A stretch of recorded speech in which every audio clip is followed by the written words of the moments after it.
Oh, hey there. You look like a prime candidate to be stocked with an AirTag. Let me just open my little eye holes here. Oh, let me get a good look at you. And wait a second. Apple's updating the AirTag to make it harder for me? Oh no. Today, guys, we're talking about the major AirTag update that just dropped. Apple has incidentally leaked their AR/VR headset, which is crazy, and 15.3 is also out now for your iPhone. We have so much to cover in today's episode, so if you're excited, you know what to do. Drop a like. Maybe you don't. Hit the subscribe button. And of course, tap the bell as well, unless you want to be visited by this guy in your sleep paralysis, okay? Alright, so kicking things off today, that wasn't the first take. We're gonna make sure that is the first take in editing, aren't we? Why do I have my keys? Guys, I'm having a huge party at my place. Everybody get in here. Let's freaking go.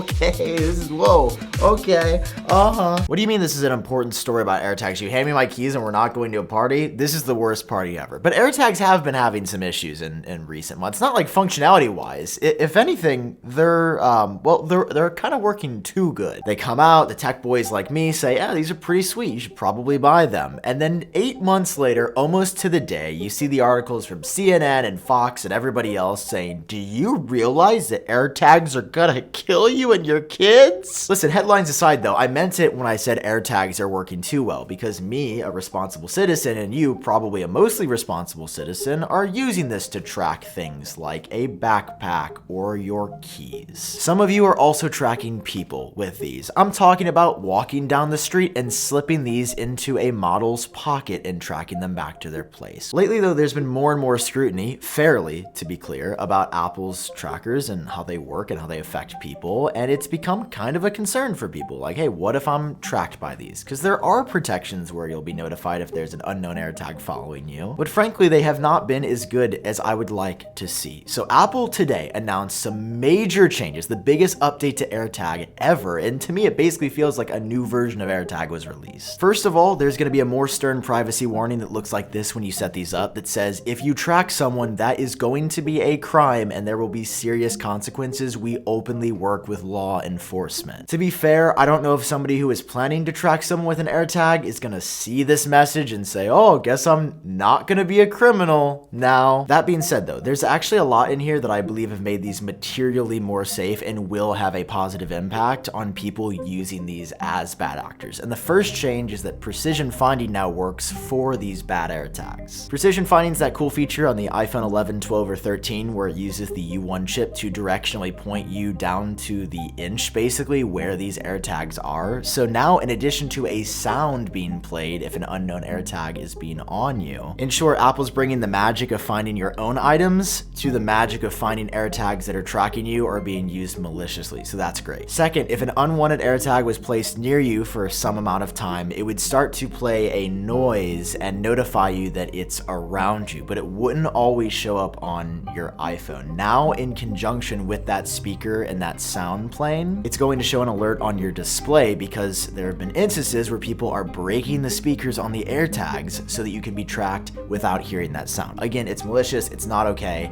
and this is a good workaround and mitigation here. Third here, Apple's updating the AirTag tracking logic to notify you sooner than before when an AirTag is following you, because I think they said it was around 30 minutes, which is like kind of a long amount of time because you'd go from the store to home by then. Apple hasn't clarified what amount of time now, but they say you will be notified sooner when these updates roll out, which again is better awareness of you potentially being followed. And finally here, this is probably the coolest one, Apple's actually updating the sound frequencies that are emitted from AirTag speakers so that they are louder and clearer than ever before. Yeah, I mean, it's great, but it just sucks because it's like, how am I gonna stalk people easily anymore? I'm gonna have to go back to like following them around in my car. I'm kidding, that's a joke. Don't stalk people, don't follow people. Just use the AirTag to track your keys, please. Following that, guys, we got the biggest iOS update in history just a few hours ago. It's iOS and iPadOS 15.3.1, which is out now and had me feeling like, no, I'm just playing. This is probably the smallest update we've gotten all year. There's only 2 changes in here, one of which is a security fix for an exploit that was possibly used in the wild, so it's good to update for that reason. And then also under accessibility, there was an issue where Braille displays would stop working, so that's a problem clearly. Apple's fixed that as well. All of this to say that I think everyone is patiently waiting for iOS 15.4, which adds universal control, Face ID with masks, and emojis. That's coming in March, but until then, we've got 15.3.1. Apple's also got a little problem on their hands because something has leaked. And I love things like this because obviously we talk about rumors and things from sources all the time. But very rarely does Apple themselves actually say, oh, we're working on this. Oops, did we publish that? You're fired. The reason I love these leaks so much is because I get to say confirmed without you guys getting mad at me, which is always a huge dub for Sam Cole. So here we are today. Apple has confirmed a new piece of software that they call Reality OS.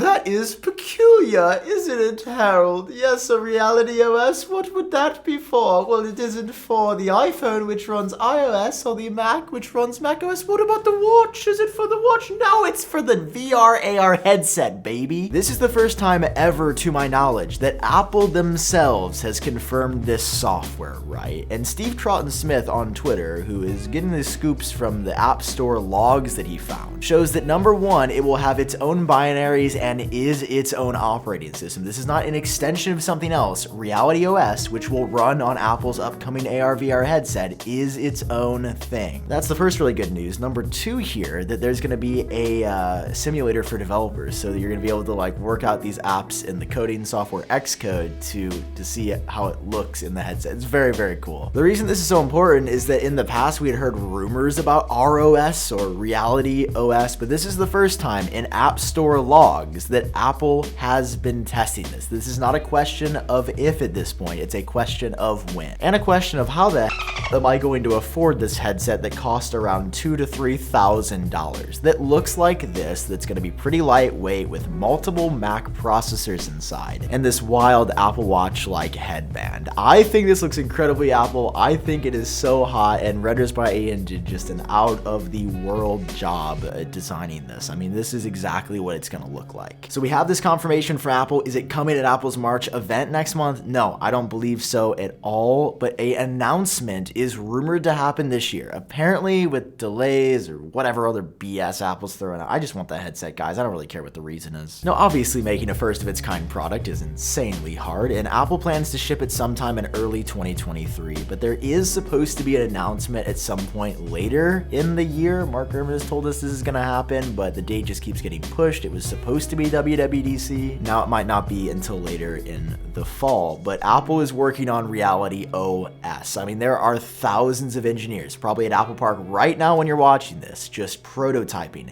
and playing with the interface, because this is Apple's first serious entrance into AR. Yeah, guys, things are heating up, and of course, Apple's next event just being under a month away. I feel like the news drought might slowly be coming to an end. I'm feeling a little bit happier. Anyway, guys, I hope you're doing well. Thank you for watching. Thank you so much, and I will catch you cool cats in my next video. Bye-bye.